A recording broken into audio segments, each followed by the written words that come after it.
Portage 咧其實係由2004年發售，係以第一部 Vitz 超小型車為開發嘅目的，有4座同埋5座嘅，副駕亦都有分為 1.3 公升同埋 1.5 公升選擇。第一代 Portage 個設計都算大膽噶啦，因為佢嘅右邊只有司機位一道門，副駕同埋乘客上落車只能靠右邊嘅唯一電動門。設計係前衛嘅，咁但係有啲麻煩咯。而今次所試駕嘅係第二代，咁佢就改良咗。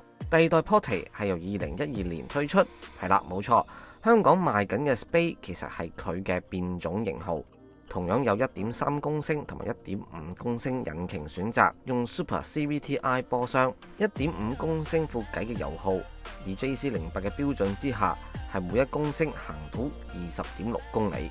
值得一提嘅係喺2015年 Toyota 咧就將一副新嘅 1.5 2NR-FKE 計取代咗舊嘅 1NC-FE 計。如果你覺得 Portage 個樣好女仔，可以考慮下加包圍，加咗之後係型啲嘅，唔知你又同唔同意呢？呢一部車講性能呢，其實係好嘥時間嘅。咁因為呢部車嘅定位其實係純粹家庭車，代步用、耐用、慳油、內籠夠大，先至係佢嘅真正目的。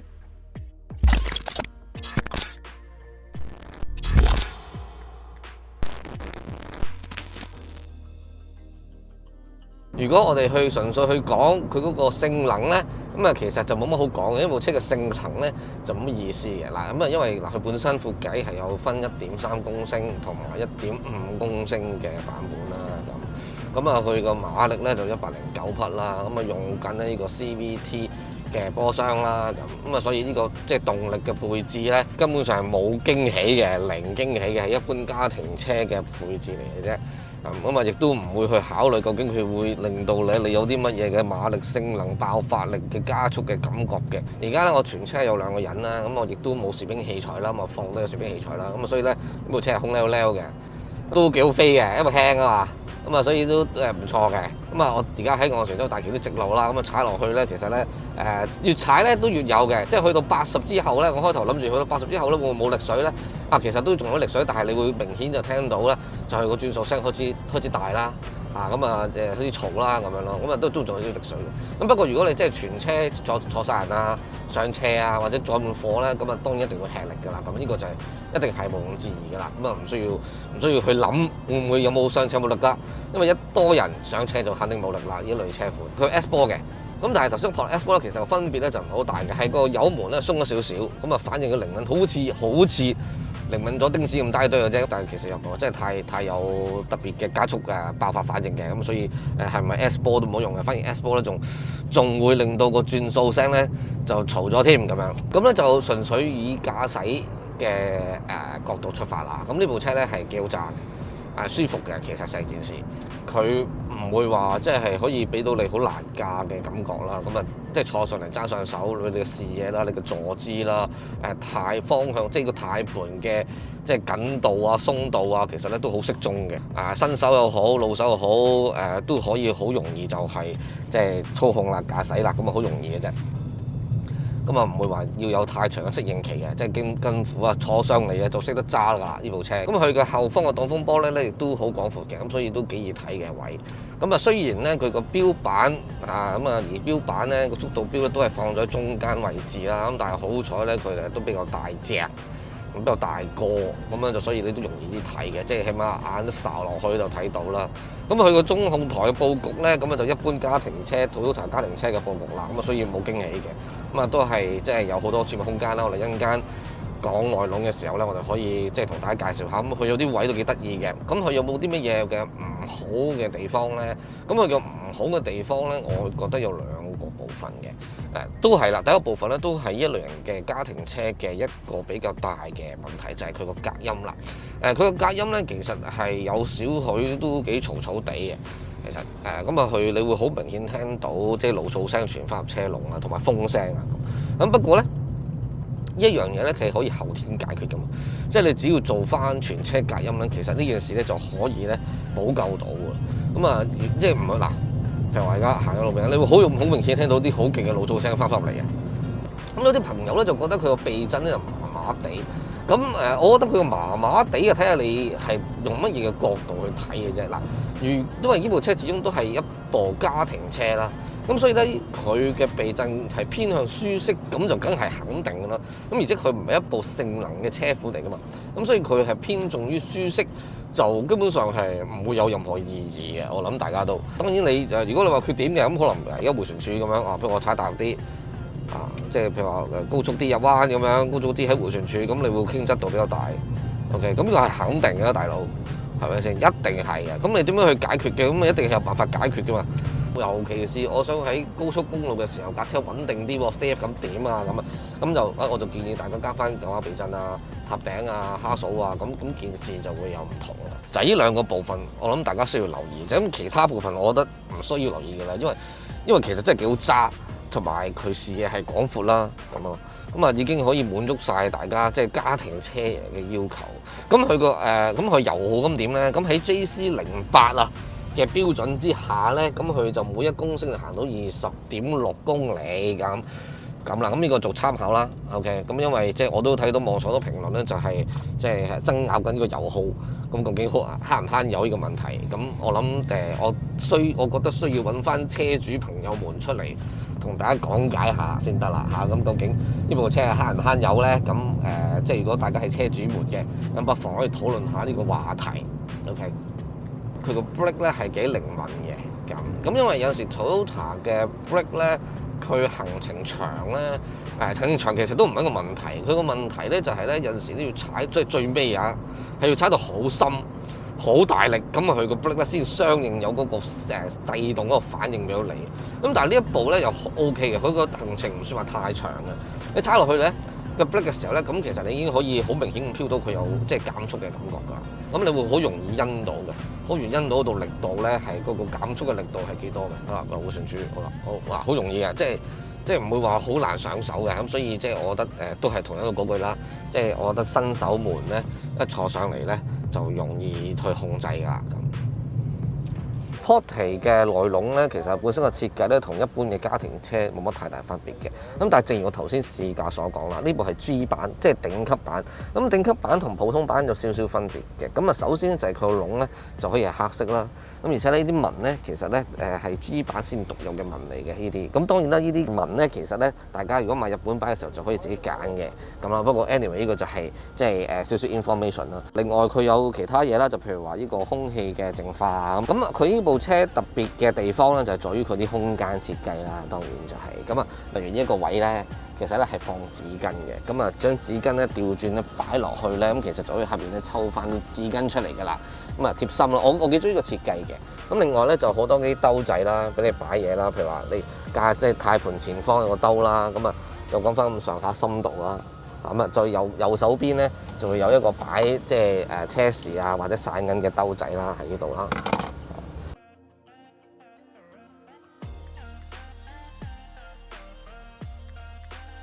嗱嚟到後排座位咧，你第一個感覺就係咧呢部車個空間咧係真係好廣闊嘅。其實我坐喺駕駛席就唔算係好覺嘅，但我坐喺後排咧就好廣闊啦。因為一來咧佢車身夠高啦，咁二來咧就我哋而家將副駕駛我瞓低咗，咁所以我成個視野咧係更加之闊落嘅咁樣。咁啊有好多地方可以值得講下。咁第一個咧就係呢度啦，呢個咧係好得意嘅，係一個即係高呢個 cm 嘅刻度嚟嘅。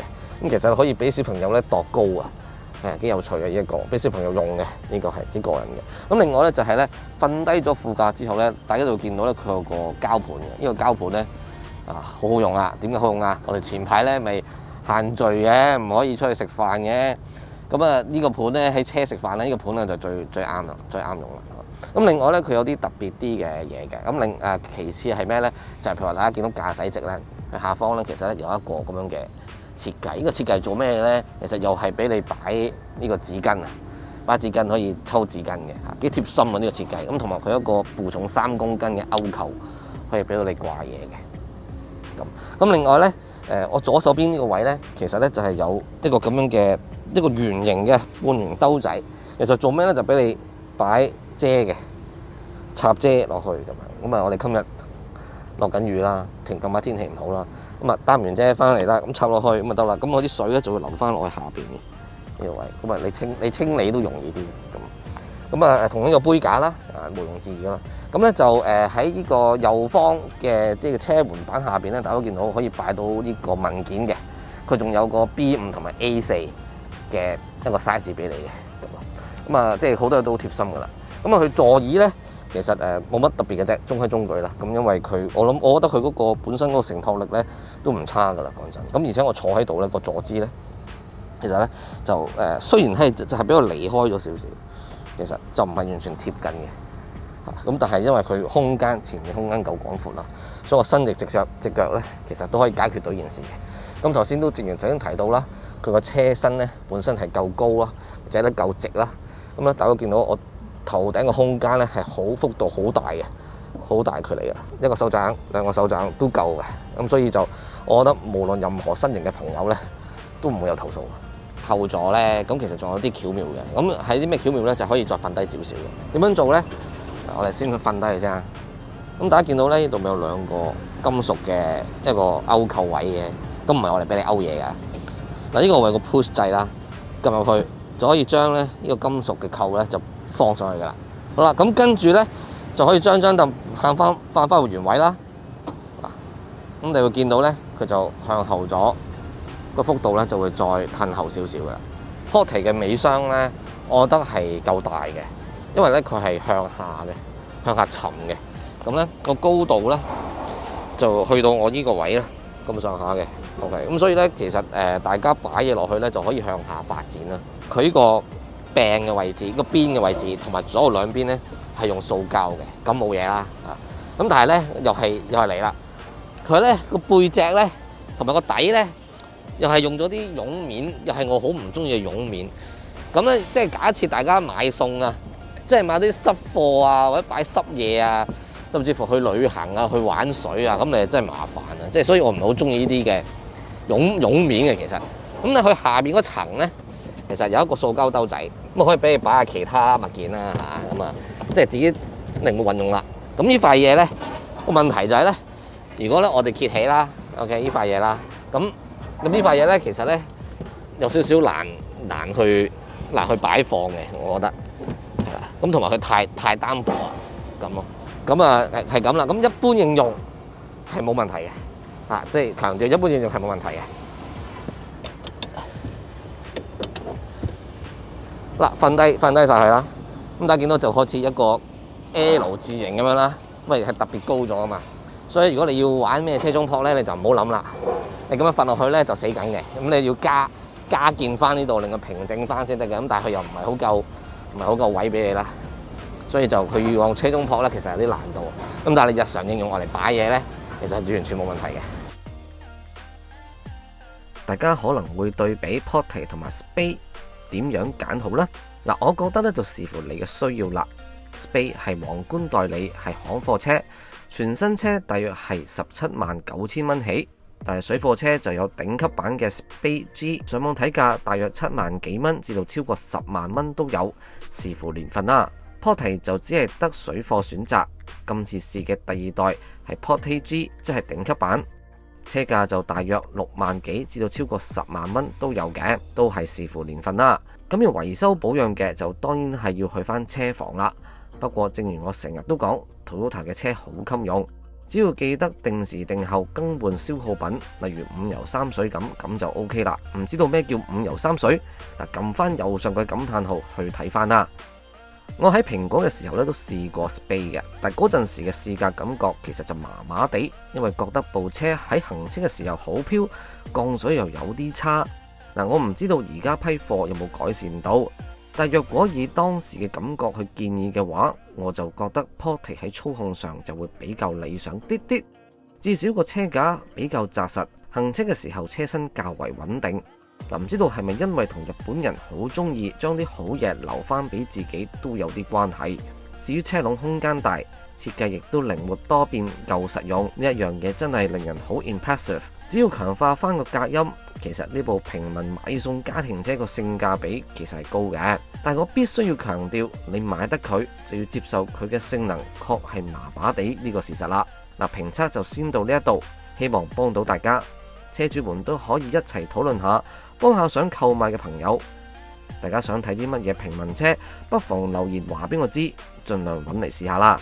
最後記得睇廣告同埋訂閱頻道，我哋下一條片再見。